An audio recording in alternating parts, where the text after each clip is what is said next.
Gabi-gabi lang pagbaha ang naranasan sa iba't ibang lungsod at bayan ng La Union dahil sa epekto ng hanging habagat. Sa bayan ng Luna, apektado ang kabuhayan ng daan-daang magsasaka dahil sa umapaw na irrigation canal.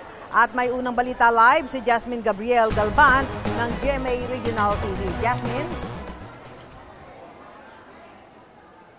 Susan, ngayong umaga ay mas maayos na ang lagay ng panahon kumpara sa nakalipas na mga araw. Pero sa kabila niyan ay lubog pa rin sa bahang ilang kabahayan dito sa Luna, La Union. Gaya na lamang sa aking kinaroroonan sa may barangay Rimos 5 kung saan sa aking likuran makikita natin yung mga kabahayan na lubog pa rin sa baha. Hanggang bewang yan ng mga residente. At ayon sa mga residente, pahirap na raw sa kanila yung ilang araw ng baha. Pero kung magtutuloy-tuloy daw ang magandang panahon, possible na sa loob ng 2 araw ay huhupa na rin yung baha. Samantala, ngayong umaga ay tuloy-tuloy yung gagawing pag-iikot at assessment ng Department of Agriculture sa mga iba't ibang bayan para makita kung gaano nga ba kalawak ang danyo sa sektor ng agrikultura.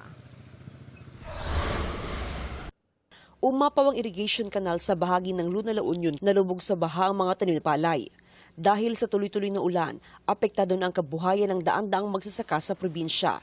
Sa assessment ng provincial government, aabot sa mahigit 54 million pesos ang danyo sa agrikultura. Pinaka-apektado ang mga tanim-palay at high-value crops. Mag-iisang linggo na rin nalubog sa baha ang ilang kabayan sa Luna. Abot bewang pa ang baha sa ilang lugar. Di pa bumaba pa, ma'am. Ito, pagbaha, nagbabakwit kami kasi lubog pa rin yung bahay namin eh. Baka sa Huwebes, kung titigil na yung ulan, saka na kami babalik.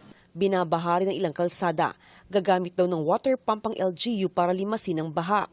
Yung mga flooded na houses po, kasama po natin yung mga engineering, we will conduct survey po may o roving kung anong pwede namin na gawin. Bukod sa Luna, binabaha pa rin ang ibang lugar sa probinsya. Nakapagtala ng flash flood sa Aringay.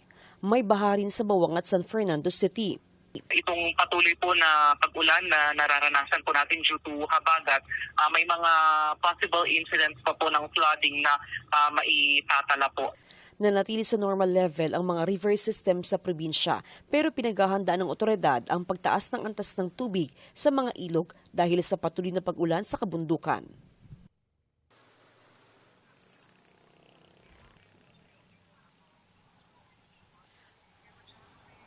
Mga kapuso, tuloy-tuloy po ang gagawing monitoring ng provincial government, ganoon din ang iba't ibang LGUs sa mga river systems sa probinsya ng Pangasinan at maging sa mga eskwelahan na nalubog sa baha. Samantala ngayong araw ay ipagpapatuloy naman ng otoridad yung pamamahagi ng relief pack sa mga apektadong residente. Yan muna ang latest mula dito sa probinsya ng La Union.